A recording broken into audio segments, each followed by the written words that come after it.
The U.S. military has carried out an airstrike targeting an al-Shabaab camp. According to a statement released by the U.S. Africa Command, the mission took place just over 200 kilometers northwest of the capital, Mogadishu. The U.S. claims to have killed more than 100 militants. The strike was carried out in coordination with Somalia's government. Well, CGTN's Abdulaziz Billo is keeping tabs on the story and now joins us with more details from Mogadishu.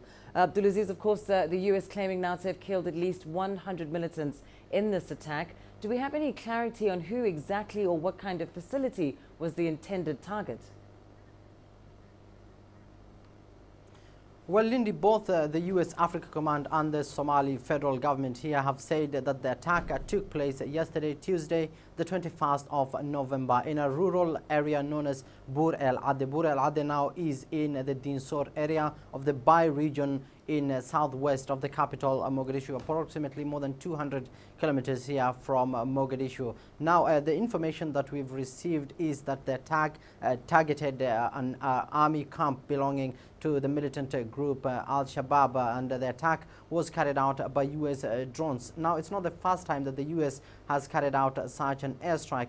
This, Lindy, is the 29th airstrike so far this year against a militant group al-Shabaab. Now, earlier last week also, the U.S. Africa Command and the Somali federal government said that they killed 81 al-Shabaab militants in Middle Juba in a place called Jilib, a rich agricultural village in that area. So definitely the government here in Mogadishu has welcomed these latest strikes, and it's seen as a sharp increase over the past couple of years since the election of Donald Trump. We have witnessed more drone strikes here against the al-Shabaab in south-central Somalia, and this attack that killed 100 is considered the second biggest drone strike to kill scores of militants after a similar one in early 2016 in central Somalia that killed 150 in a single strike, Lindy.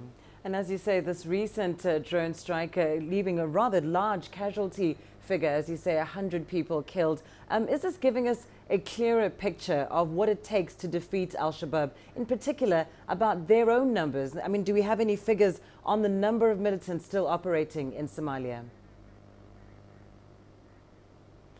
Well, Lindy, that's quite an interesting question. It's one experts here have been asking all along. What's the group's strength? Why is the militant group al-Shabaab able to stage such deadly attacks here in the country and beyond? Now, according to estimates almost a decade ago, the group was estimated to be slightly above 10,000, but due to a consolidated campaign here by the African Union mission in Somalia, AMISOM, as well as the Somali government forces, thousands in numbers, and also the American firepower has weakened the group's strength, and it's now estimated to be slightly half that number. But one question that experts here are asking is, if the group has been weakened and it has been cut off from its key financial lifelines, including major towns and villages, why is it able still to launch such deadly attacks in the capital? And we know that al-Shabaab is by far the deadliest terrorist outfit right now in the African continent. And one